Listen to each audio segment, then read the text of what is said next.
Amateurs et amatrices, passionnés du ballon rond, salut, c'est le chroniqueur foot. Alors on va faire une petite vidéo rapide parce que c'est vrai que cette semaine, pour ceux qui aiment le foot, il s'est passé pas mal de choses. On a eu le retour de Zidane au Real Madrid après 8 mois d'absence et les deux meilleurs joueurs du monde qui ont tenu leur rang en Ligue des Champions avec leur équipe respective. Donc même si je suis un petit peu malade, c'est pas grave. Je vais parler du pif. Avec ce qui s'est passé cette semaine, je me devais de faire une petite vidéo. On est parti pour une vidéo taf taf sale.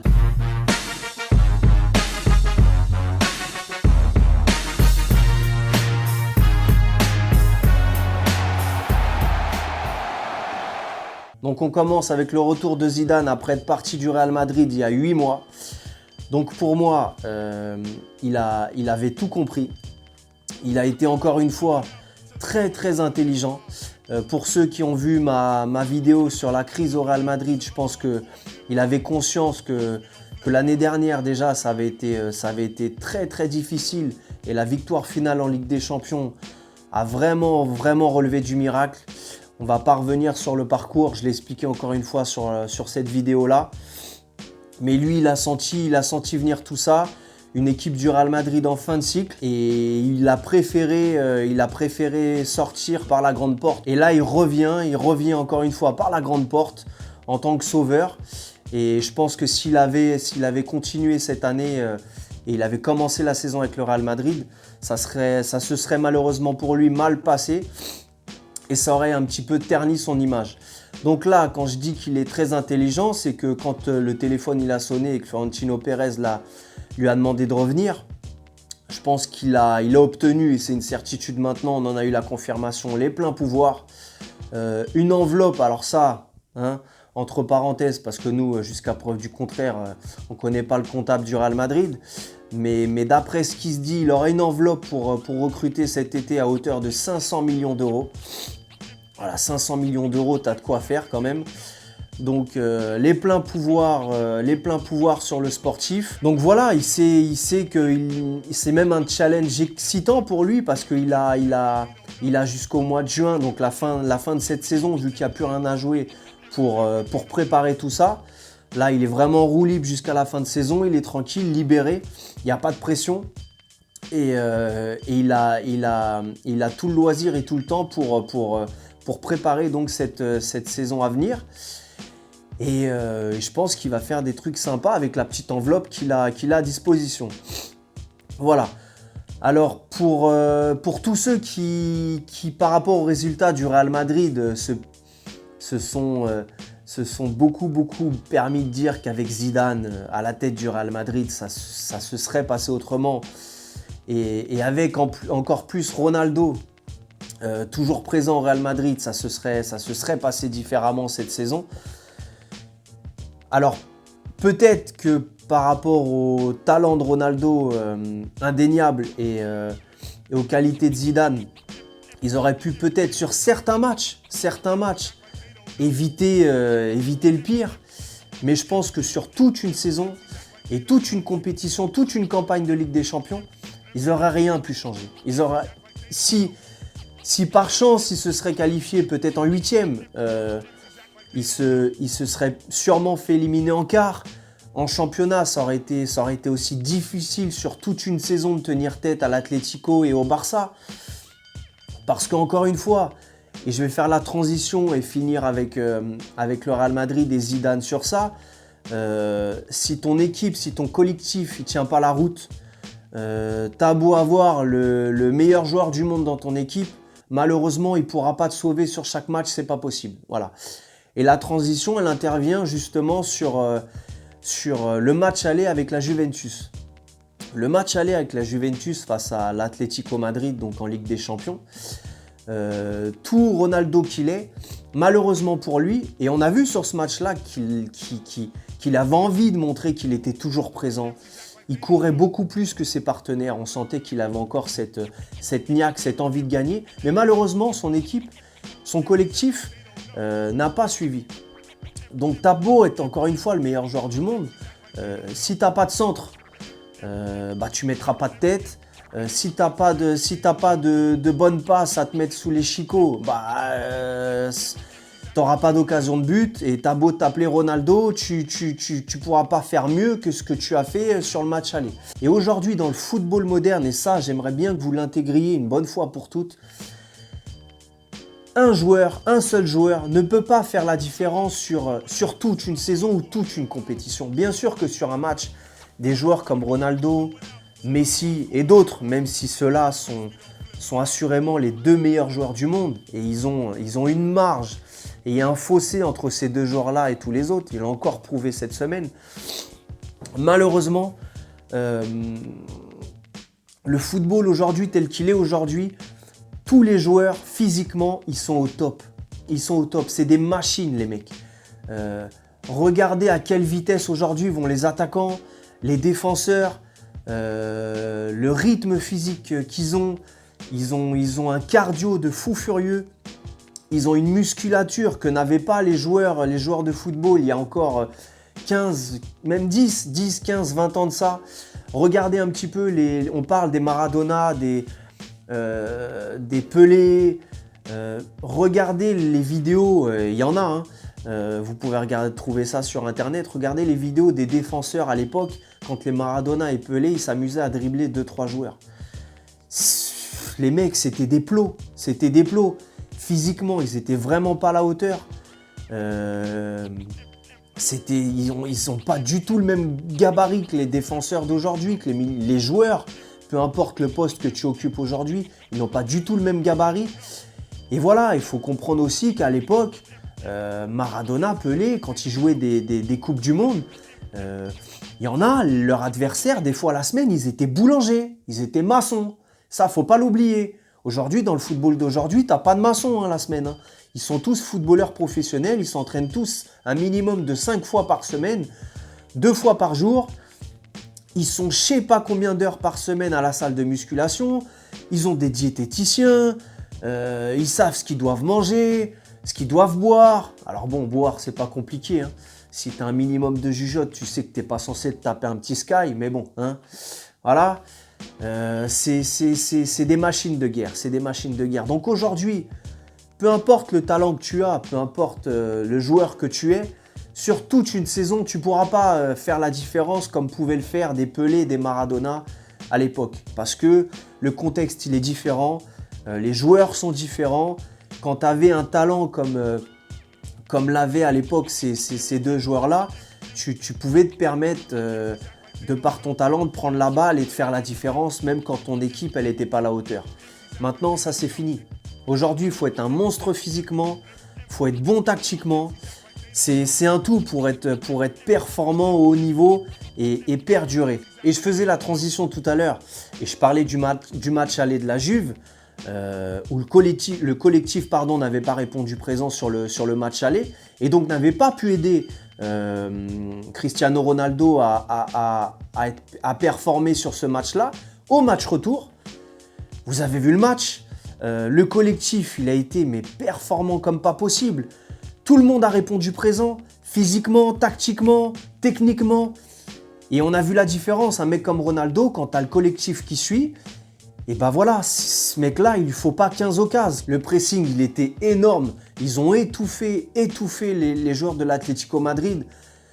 Il n'y en a pas beaucoup, hormis les supporters de la Juve ou les fans de Cristiano Ronaldo, parce que ça allait au-delà que seulement la Juventus. Ce qui était beau, c'est de voir ce qu'allait pouvoir faire un mec comme Cristiano Ronaldo après être parti du Real avec son nouveau club. Mais il n'y en a pas beaucoup qui auraient parié sur une qualification de la Juventus cette semaine. Alors maintenant que le match il est plié, il y en a beaucoup qui vont me dire « Messi, nous on s'en doutait, on savait qu'ils allaient se qualifier ». Non mais non, là je te parle de mettre un vrai billet. Tu les aurais pas mis sur une qualification de la Juventus. Là je te crois pas une seule seconde. Après si tes économies c'est 10 balles sur le compte courant, là effectivement tu prenais pas un risque énorme. Mais bon, donc tout le monde a répondu présent. Les défenseurs, ils ont été très très performants. Chiellini, il a été très très bon techniquement. Il jouait pratiquement au milieu de terrain. Bonucci, pareil. Le latéral gauche, Spinazzola, il a été très très performant aussi pour son premier match en Ligue des Champions. Alors c'est vrai qu'il a un blaze à être en tête de gondole au rayon crèmerie entre du chèvre et du camembert, celui-là, mais il a été très bon, donc on va lui pardonner tout ça. Franchement, très très performant et un joueur en devenir. Donc une belle victoire collective, franchement, avec un Ronaldo au sommet de son art. On ne peut qu'applaudir et admirer. Voilà, moi je lui tire ma casquette. Magnifique. Tout le monde a répondu présent. Matuidi, gros match. Pjanic. Franchement, non, très très belle équipe. Et sincèrement, par rapport à ce qu'ils ont montré sur le match retour, parce qu'encore une fois, t'es indécis dans le sens où, effectivement, sur le match retour, ils ont été extraordinaires, mais il faut pas oublier que sur le match aller, ils se sont fait bouffer. Donc, tu sais pas en quart, voire en demi, s'ils vont pas être capables, malheureusement, de reproduire ce qui s'est passé au match aller. Tu sais pas. Donc à voir. Mais j'ai vraiment confiance et je crois sincèrement, s'il continue sur le même rythme que sur le match retour, à une victoire finale de la Juve cette année en Ligue des Champions. Voilà. Et tout de suite pour la transition avec le Barça. Donc on a vu le match hier. Alors oui, encore une fois, c'est relou, franchement. Souci d'arbitrage. Donc on t'a mis la VAR là. On est obligé d'attendre un quart d'heure pour savoir s'il y a but, pas but, hors-jeu, pas hors-jeu. Et ils sont même pas capables de voir qu'il y a des fautes inexistantes. Ou des fautes et ils accordent le but. Parce que pour le coup, tout le match hier, ça a été un scandale au niveau de l'arbitrage. Donc il n'y a pas péno sur la faute de Suarez, donc le premier but du Barça. Mais la contrebalance, c'est que sur le premier but aussi, et le seul but de la rencontre pour l'Olympique Lyonnais, il n'y a pas but non plus, parce qu'il y a une grosse faute de Marcelo sur Clément Lenglet. Voilà, donc scandale arbitral hier, peu importe, de toute façon par rapport à ce qu'a produit le Barça et l'Olympique Lyonnais, il n'y a pas photo sur la victoire finale du Barça et la qualification pour les quarts de finale. Mais ça serait bien que maintenant avec la VAR, il n'y ait plus de soucis d'arbitre et qu'on ait des matchs clean du début à la fin et qu'il n'y ait plus tous ces soucis-là. Donc par rapport au match d'hier du Barça, une très très bonne première mi-temps. Un très bon Suarez par rapport au match précédent et au début de saison, même si c'est vrai que sur certains matchs en début de saison, notamment sur la période d'indisponibilité de Messi quand il a été blessé, il avait plutôt tenu la baraque en attaque, mais il s'était laissé un petit peu aller.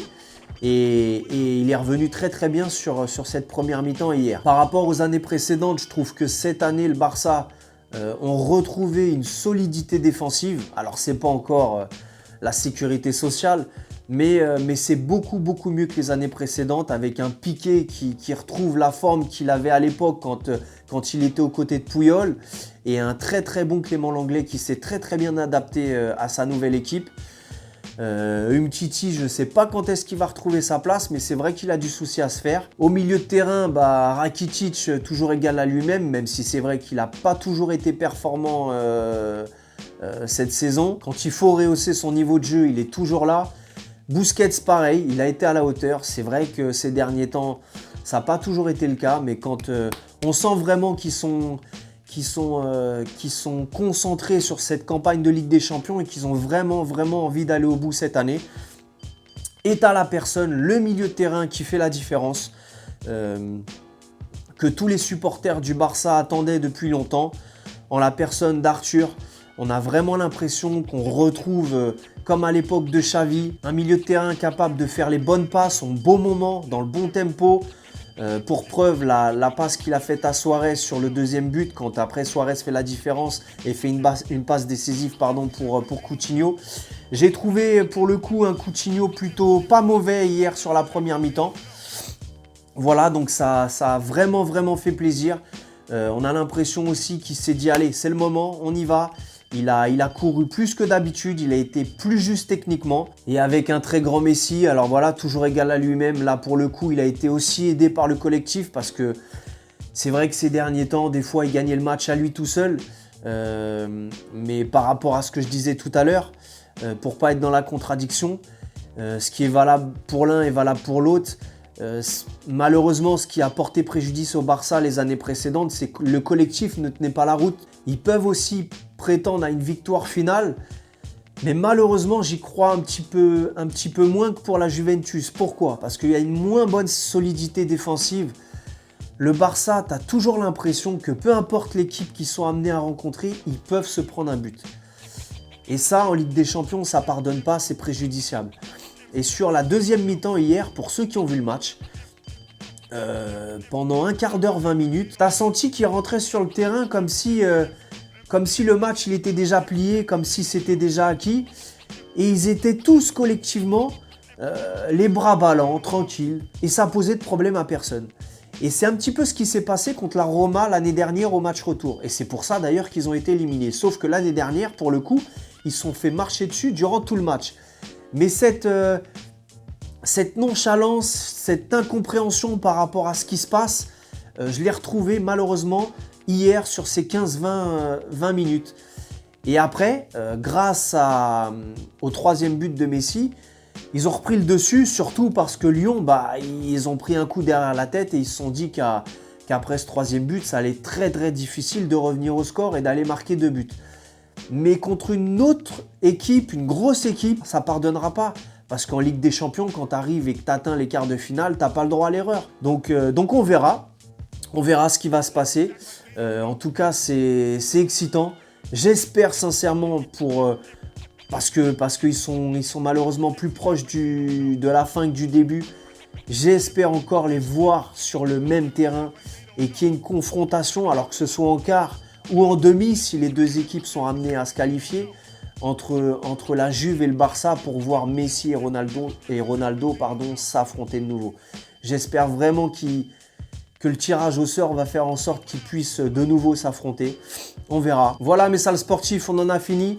Merci pour ceux qui sont abonnés sur Instagram depuis ma dernière vidéo. Il y en a eu pas mal, donc merci. On continue. On lâche rien. Une parenthèse, mes salles sportives, vendredi, il y a la compile de mon pote, le chroniqueur Sal qui sort. Sal volume 1. Faut pas oublier que sans lui, sans son soutien, je ne serais pas là aujourd'hui. Donc on booste, on partage, on en parle à un maximum de monde.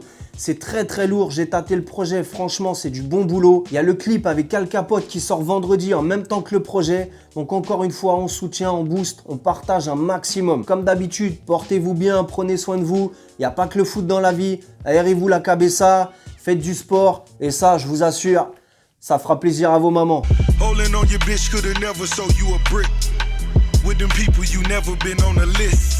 Mona Lisa to me ain't nothing but a bitch. Hanging pictures like niggas swinging from his dick. We so different, you thought these didn't exist. The Megalodon.